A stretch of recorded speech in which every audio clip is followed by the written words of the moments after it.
السلام عليكم. احنا النهاردة في نص طريق مصر اسكندرية الصحراوي. بيننا وبين الطريق حوالي 5 دقايق بكتير بالعربية او كيلو ونص من الاسفلت بتاع الصحراوي. بنصور مزرعة 29 فدان فواكه، واخدة كود تصدير معها جلوبال جاب. تصدير كلها المزرعة، مزرعة جميلة جدا. هنخش دلوقتي نشوفها. دي البوابة بتاعتها، الأول وجه على الطريق حوالي 320 متر. ده الضلع اللي احنا كنا فيه، وفي الضلع التاني على ايدينا الشمال. واحنا داخلين كده من البوابة بيعملوا لها الكاوتش بتاعها، المفصلات والحاجات ديت بيجددوها. المزرعة شغالة انتاج بالكامل. واحنا كده دخلنا المزرعة، هنتفرج على اللي فيها. دي المشاية الرئيسية، ودي اول حاجة على المشايات.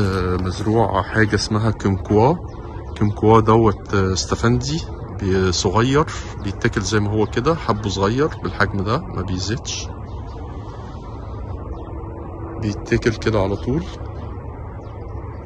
ولا قشر ولا حاجة، بيتاكل زي ما هو.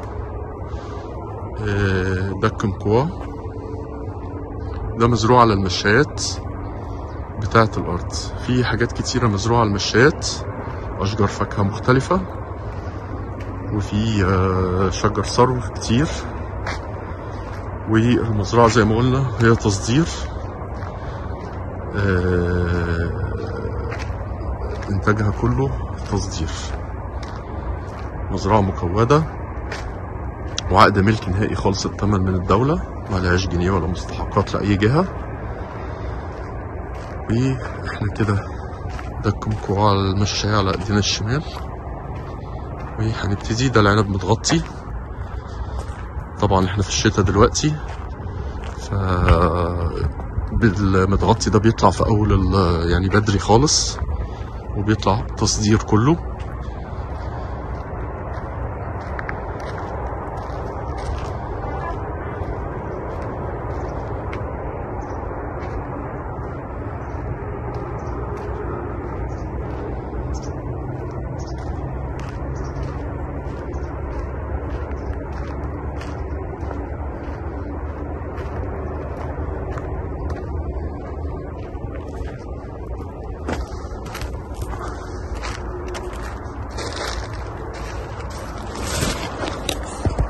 لسه هو بيخضر، ورق بيخضر. احنا في اول يناير دلوقتي، ده بيبقى على اخر شهر 2 بيبتدي الحب يطلع، وبيطلع في شهر 3. عنب تصدير كله. المزرعة كلها بتصدر سنويا للدول العربية والاتحاد الاوروبي وروسيا. بيطلع منها 250 طن فواكه، غير اللي بيطلع خضار، لان فيها جزء مزروع خضار. بتطلع حوالي 10 طن كل سنة محاصيل خضار. فيها حاجات تانية لسه هنتفرج دلوقتي ونشوف. ده العنب اللي هنا كله اسبريور وفليم وايرلي سويت.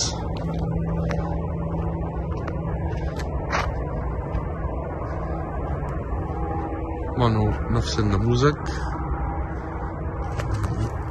نحاول نبص كده عليه خالص.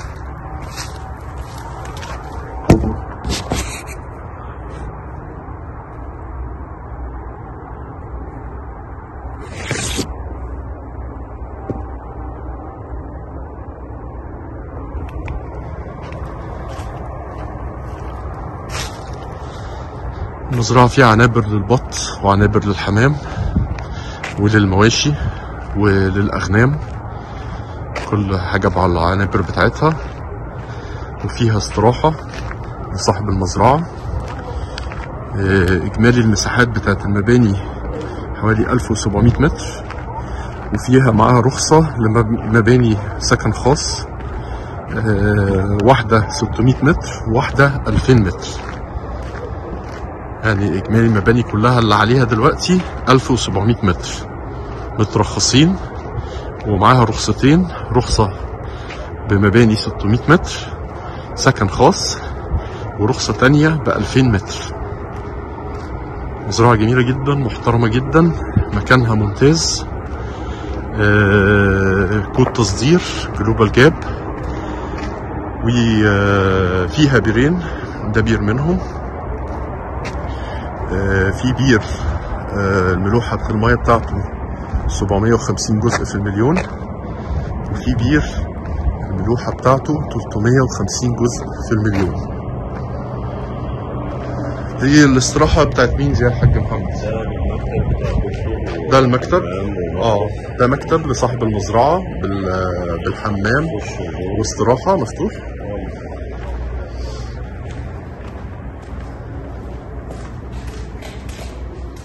السلام عليكم. السلام. ده المكتب بتاع صاحب المزرعة،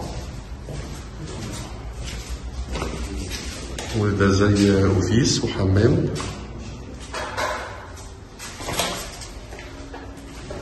ومطبخ أوفيس أهو، أوفيس تشطيب سوبر لوكس.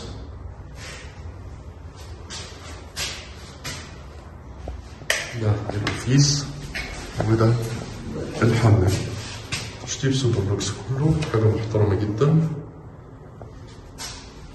الراجل صارف ومكلف على المزرعة،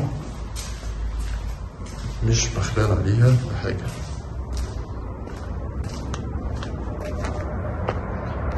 وده محور الكهرباء الخاص بتاع المزرعة، وطبعا فيها جرارات بالأسلحة بتاعتهم بالمعدات، الحاجات دي كلها موجودة. ده التانك بتاع موتور الرش.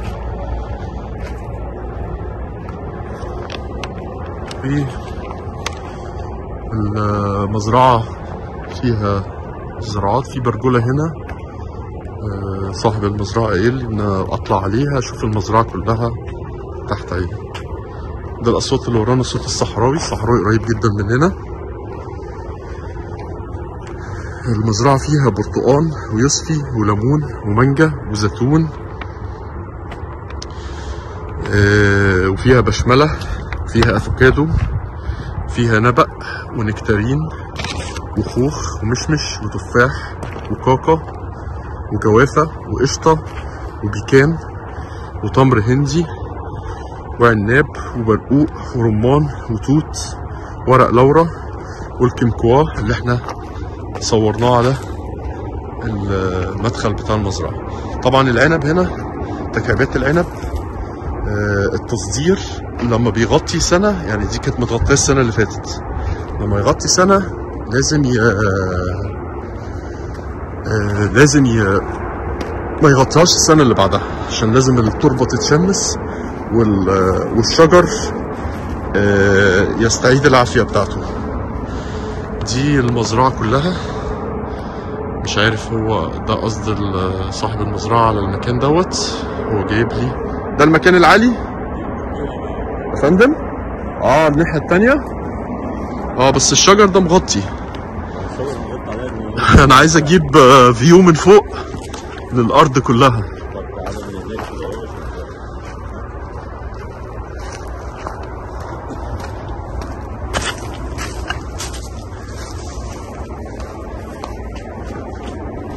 برضو شجر الاكاسيا ده مغطي.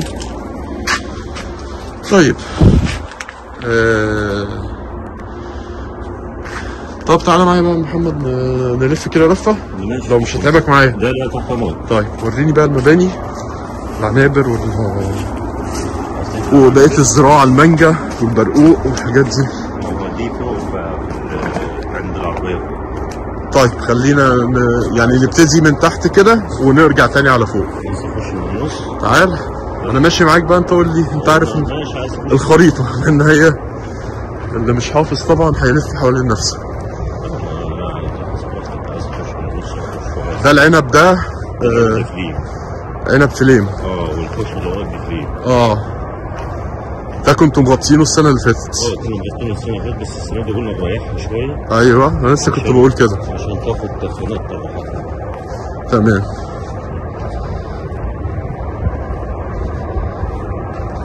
يعني انت عندك المية كلها في نص الخط. الخط الرئيسي بتاعها في نص الخط. هي تربة خليط، تربة حمراء على خليط. تربة حلوة. العنب ده قديم شوية. يعني قد ايه عمره قد ايه؟ يعني يدخل له في 10 سنين 7 سنين. ما هو 10 سنين. هو لحد 15 سنة يعني يتشتل تاني من جديد. بس حضرتك هو لو العنب بالذات طالما بتخدمه هيفضل شغال معاك على طول. ما انا عارف بس الاحسن التجديد بعد 15. اصل هو العنب زرعه حلوه، يعني انت بتزرعها السنه دي بتطرح السنه الجايه. طبعا. فهي احلى اسرع فاكهه.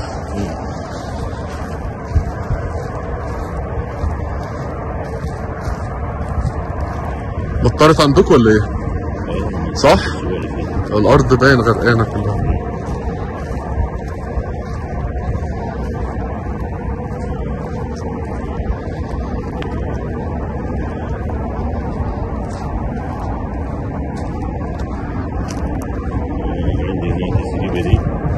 دي الزريبة اللي احنا هنعدي عليها؟ اللي هي جاية دي. دي بتاعت ايه؟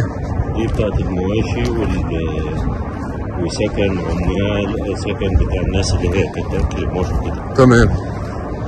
احنا كمان زارعين فيها بس ما شاء الله برسيم مفيش حل. بسم الله ما شاء الله. ده بلدي؟ برسيم بلدي صح؟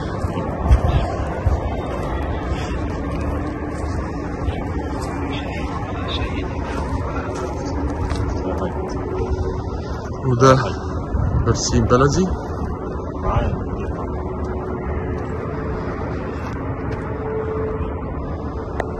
طبعا اللي فاضي ده اللي هو المحشوش منه. اخرج الصور الجزورين ده كده. واحنا كده في اخر الارض. السور اللي في وشنا ده الحد الاخير بتاع الارض. احنا كده داخلين من ضلع لضلع. نخش بقى على العنابر.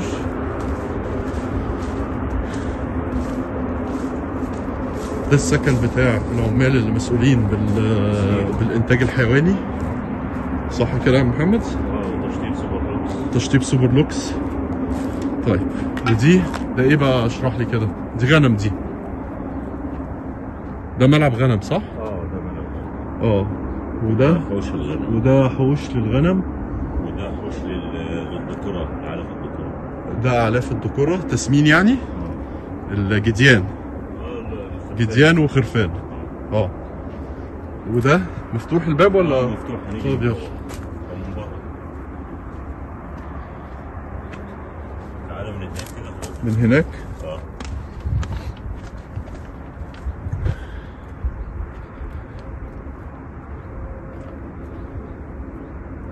مزرعة ممتازة محترمة جدا.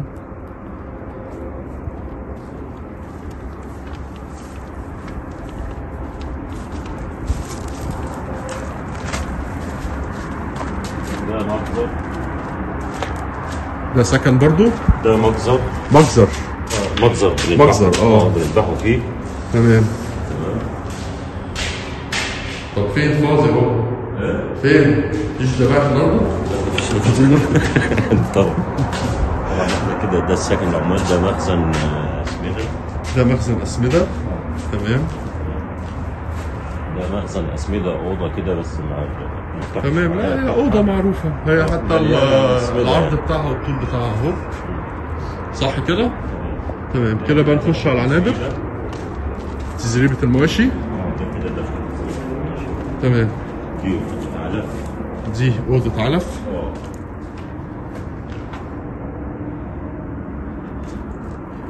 تمام. ده ميزان بنوزنه عليه. ده الميزان. تمام. ودي كده الزريبه جوه. ودي كده اللي مع للبهايم النيكي الولاده. بتقف هنا. بتقف هنا وتتربط هنا في الطوالات دي. تمام. ده حوض ميه، واللي هناك دي بننزلوا فيها الولده.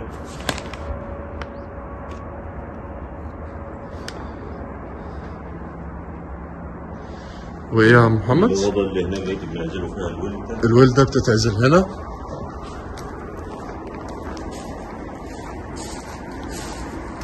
دي اللي احنا بنعزلوا فيها الولده، الاوضه دي.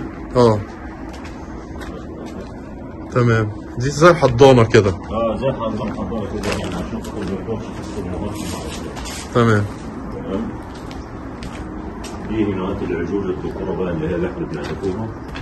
العجول التسمين. التسمين هنا. هي هنا كده الحوارات دي. تمام.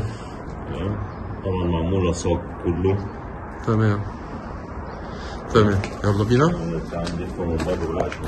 يعني دي تشيلها حوالي 30 من 30 ل 40 راس صح؟ ولا العنبر بتاع المواشي ده؟ السلام.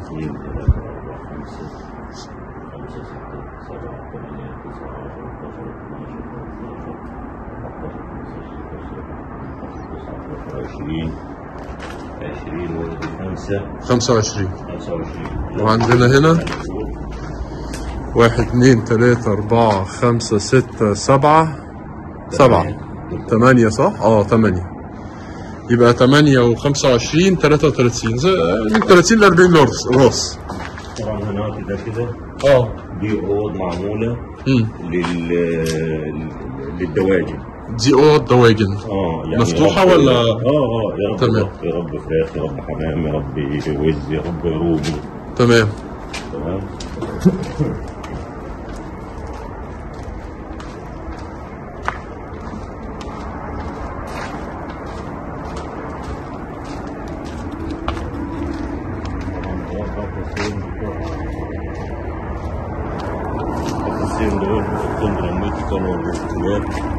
ممكن كلاب، طيور زينة. لا هو كان عاملهم للكلاب.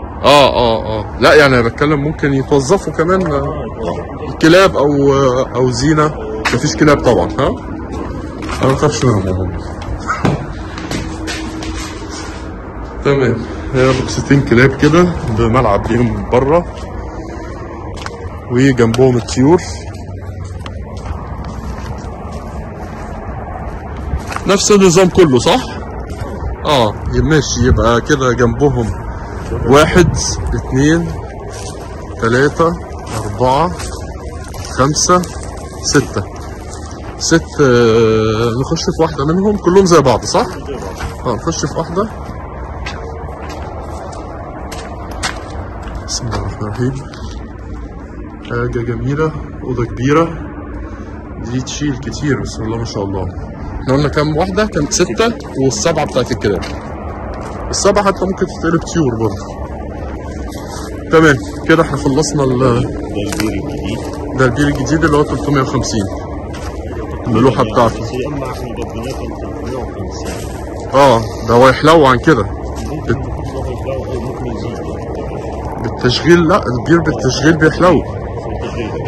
اول 6 ساعات ما بتحللش ميه، وبعد كده بتحلل اللي بيطلع لك ده بتحلو بعدها. يعني البير لسه بينظف الرواسب كلها اللي فيه. ده البير ده خاص بالمزرعه لوحده خالص، ملوش شركه. ايوه ده بير خاص بالمزرعه غير البير التاني. وده ملوحته حاليا 350. ده يحلو اكتر من كده، ممكن يكسر ال 300 ينزل تحتيه. لكن احنا بنقول هو دلوقتي جيت حللت منه هيطلع 350. بالعلم هو بيبقى اقل من كده مع كتر التشغيل. يعدي فيها وطين للكلاب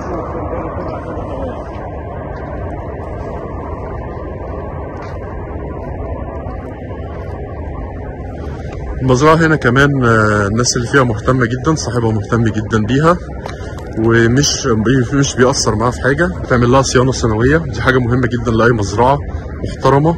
لازم يتعمل لها الصيانة السنوية بتاعتها في كل القطاعات. فدي حاجة مهمة. زي ما احنا شايفين كده البوابة بتتصلح على بداية الأرض، و لازم الواحد يبقى حاطط ايده على طول في المزرعة، عشان دي حاجات صغيرة وبسيطة بس بتفرق كتير في المزرعة. المانجا والفواكه والحاجات دي قدام. طيب هنا في شمالنا هنا في ايه بقى؟ ده اخري. ده جار ده. تمام. عمدان كهرباء معمولة المشاية من أولها لآخرها عمدان كهربائية. تمام. المزرعة كلها عمدان كهرباء على المشايات، فبتبقى منورة كلها بالليل. لو في شغل طبعا بالليل، في حاجة بالليل كلام من ده، الكهرباء دي طبعا بتفرق كتير جدا، بتبقى متوزعة في الأرض كلها. أو على الفجر، بتجميع الفجر طبعا الدنيا بتبقى مظلمة وكده. فيعني دي حاجات أساسية في المزرعة. يعني بين كل عمود وعمود حوالي 50 متر، أقل ده 25 متر، 25 متر بين العمود والعمود، 25 متر بين العمود والعمود.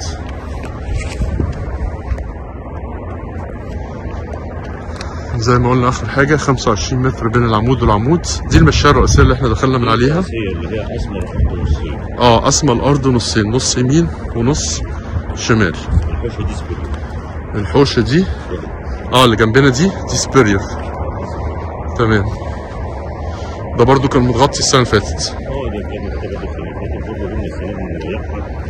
ما هو الصح كده، الطمع في الزراعة مش حلو. لا احنا بنشتغل سنة وسنة، نريح حوشتين. الله ينور. الله ينور.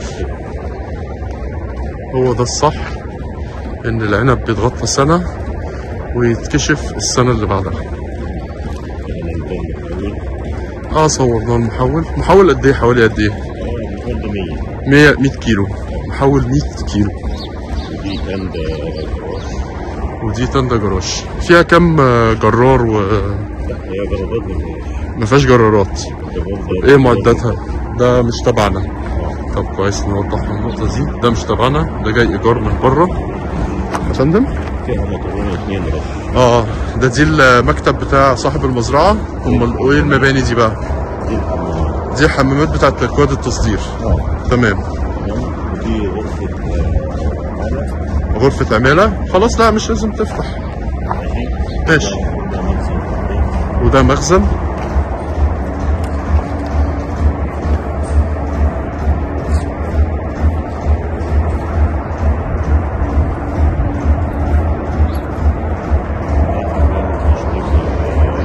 ده حمام لسواق الجرار. عاملين له حمام مخصوص. ده انتوا بتهزوه قوي.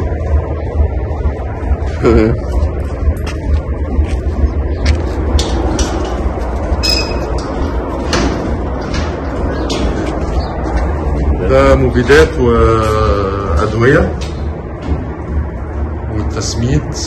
تمام. طب اقفل عشان انا معاك. هنرجع. ماشي. دي أوضة خاصة بصاحب الراجل اللي دور. السلام عليكم. دي أوضة خاصة. تمام. هي أوضة جميلة فيها الخدمات بتاعتها كلها. شوف اللي بعده. اللي بعده مخزن أسمدة. ده مخزن أسمدة. ده مخزن أسمدة جوه. تمام.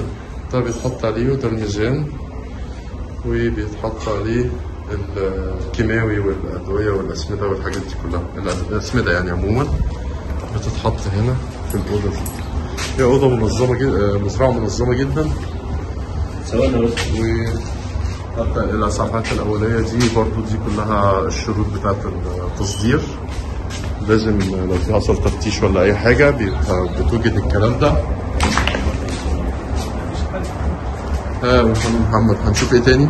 بير هو الشركة اللي هو ده بير مشترك. ده اللي هو 750 جزء. ده مشترك بينه وبين الجار. تمام. وده ايه ده؟ ده لوحة الكهرباء. تمام. اتفضل. عندك كده مخزن المعدات. مخزن المعدات.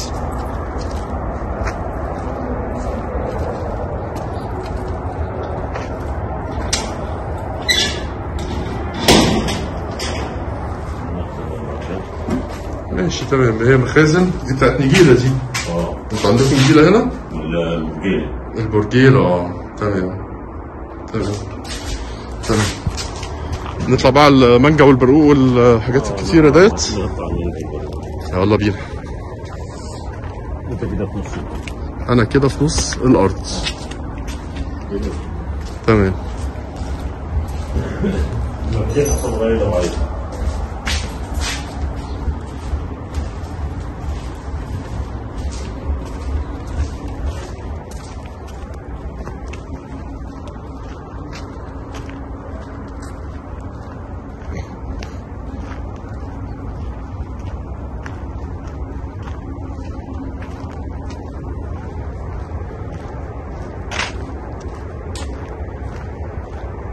وفيها نخل سماني وزغلول. ايه وايه؟ حياني وسماني وزغلول. حياني وسماني وزغلول. حوالي كام نخلة؟ تقريبا حوالي. انا عندي مكتوب يا سيدي. حاجة و80.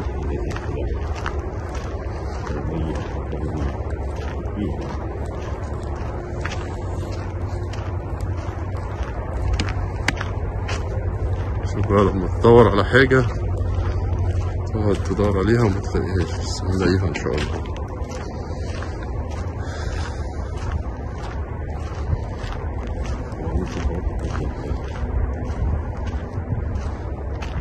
اه 100 نخلة، أكثر من 100 نخلة.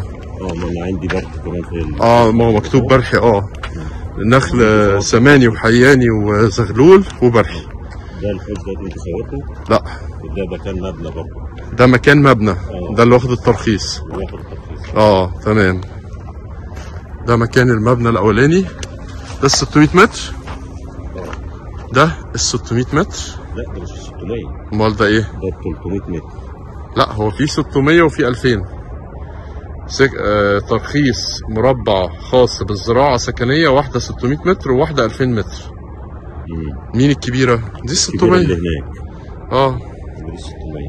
دي 600 بس دي 600 متر مربع. تمام. تعال نبص على التانية. نبقى خلصنا المباني. ده برتقان ده مش كده؟ ده برتقان سكري. برتقان سكري. ودي ليمونة سكري وليمونة سكري. تشكيلة يعني. تمام. فين الثانية؟ الثانية اللي على الشمال دي. هتبقى الثانية بقى كبيرة.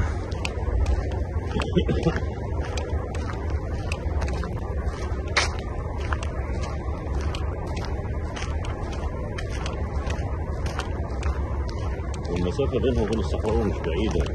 ما انا قايل يعني انا قلت 1500 متر. بحب دايما ايه لو طلعت بأقل يبقى احسن ليا، يعني ما بقاش زودت في المساحة. هي 1000 صاحب المزرعة قال لي 1300 بالظبط. لحد السكن. فانا قلت 1500. دي ال 2000 دي كده تمام. دي ال 2000 متر. دي مساحة ال 2000 متر، واخدين الترخيص بتاعهم بالبنى سكن. يبقى كده فيلا. سكن فيلا. يتعمل عليها فيلا وحمام سباحة محترم، وتتصور كلها وتبقى معزولة داخل الأرض، وحاجة جميلة جدا. المزرعة نفسها هنمشي على طول. يلا بينا. تعالى بقى نطلع على المشاية الحلوة دي. خليني من هنا. بيقول لك مكة ايه أضرب بشعبها. أهل مكة أضرب بشعبها.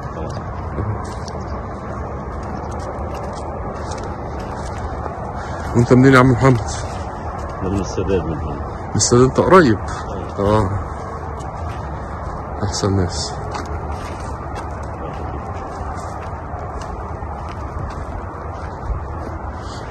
دي محاصيل؟ ده انا بزرع كركم وبصل وطماطم وبطيخ وكرنب.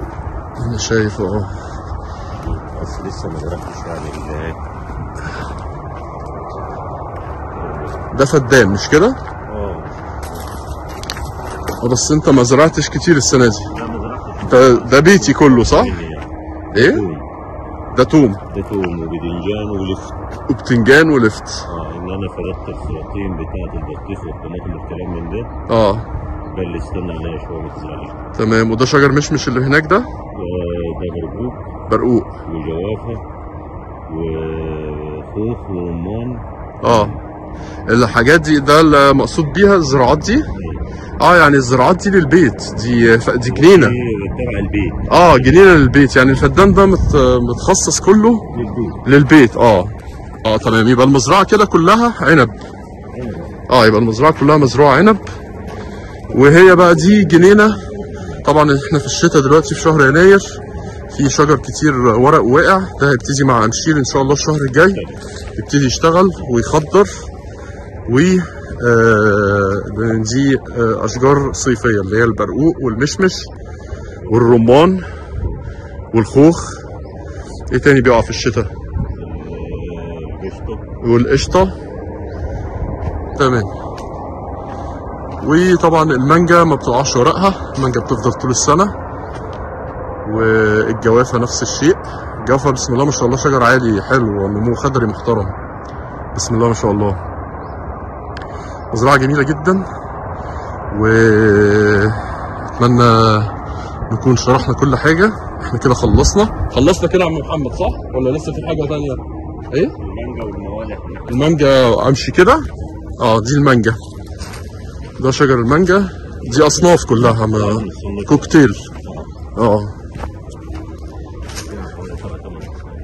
7-8 اصناف مانجا. يعني الصيف من اول ما بيبتدي لحد ما بينتهي ان شاء الله عندنا المانجا. ده دكرة، دي الزهر ده الدكر مع انتايه، صح؟ الزهر ده دكر بيتهيألي، دول نتي. الزهر ده بتاع المانجا. انت مش معايا يا محمد؟ طيب انا اللي هو التخين ده بيبقى الدكر، وده النتي الرفيع ده بيبقى النتي. الدكر ده بيتساب في كل شجرة واحد تقريبا، صح كده يا عم محمد؟ اتخطفت مني انت في الحتة دي. بتكلم على التزهير بتاع شجر المانجا. التخين ده الدكر. هو كده بالظهر اليومين دول. ما انا فاهم، في دكر وفي نتايه. لا المانجا ما فيهاش دكر وانتايه. ما فيهاش دكر ونتايه؟ متأكد؟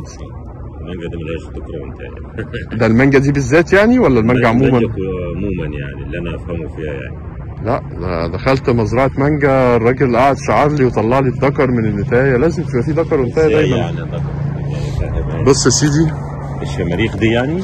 لا التخين ده بيبقى دكر. ده اللي بيعمل النتايه الرفيعه دي اللي هتظهر. ده دكر اهو. هو حضرتك اثر عليك المشوار عشان ما تستفسرش. ايوه. ده احنا بنسميه تكتلات. دي بنسميها تكتلات، يعني بنشيلوها. ايوه، ما هو ده عشان دكر. تكتلات. انت مسميها تكتلات. هو الدكر. التكتلات ان هي بتعمل كبشه كده. ايوه.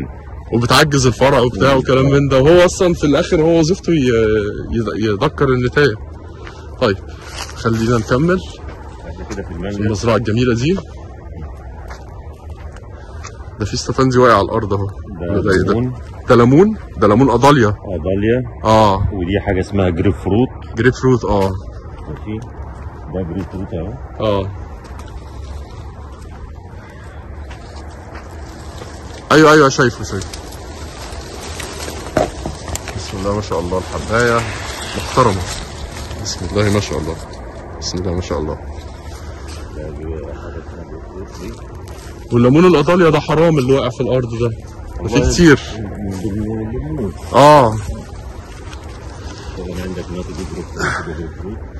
الارض بتزرع كل حاجه يا جماعه، يعني بسم الله ما شاء الله. شعيري، ليمون ستانلس وليمون شعيري، ليمون سكري. والمانجا اهي بسم الله ما شاء الله. ان شاء الله موسم حلو السنه الجايه، الصيف اللي جاي ده ان شاء الله. والتزهير اهو ابتدى يبان.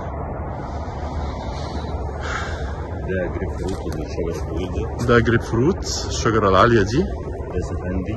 ده استفندي.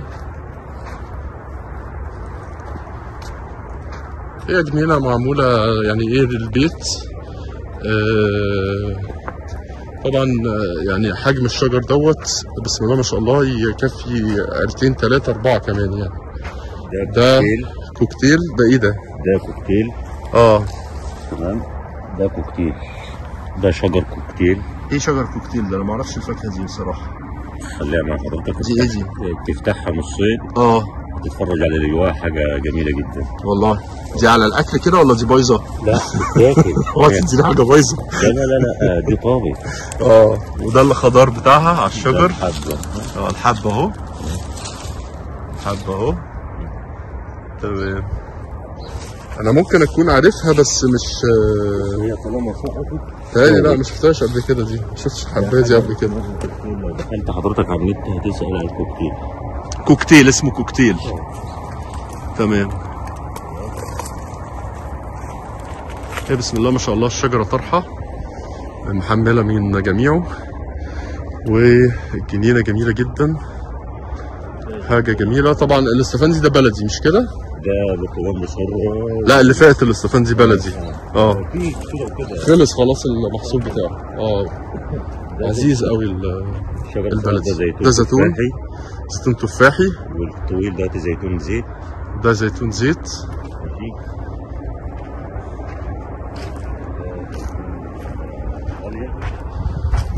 زيتون ايه؟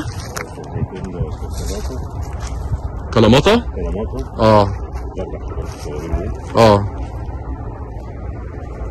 هي مزرعة جميلة. احنا كده خلصنا خلاص.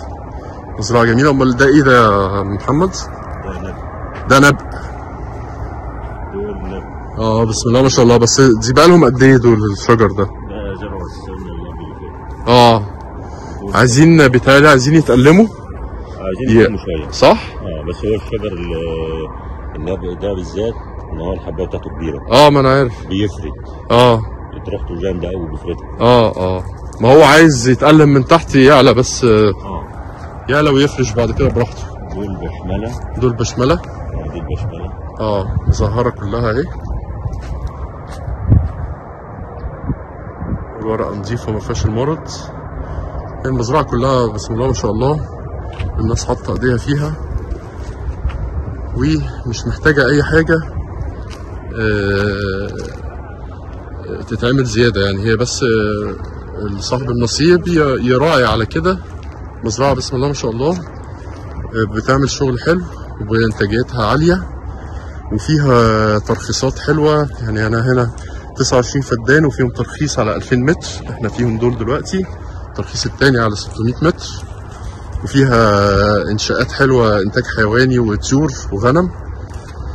والكود التصدير واخده جلوبال جاب، كود التصدير بتصدر كل شغلها لروسيا والاتحاد الاوروبي والدول الخليج. مزرعه جميله. واحنا كده خلصنا، والسلام عليكم.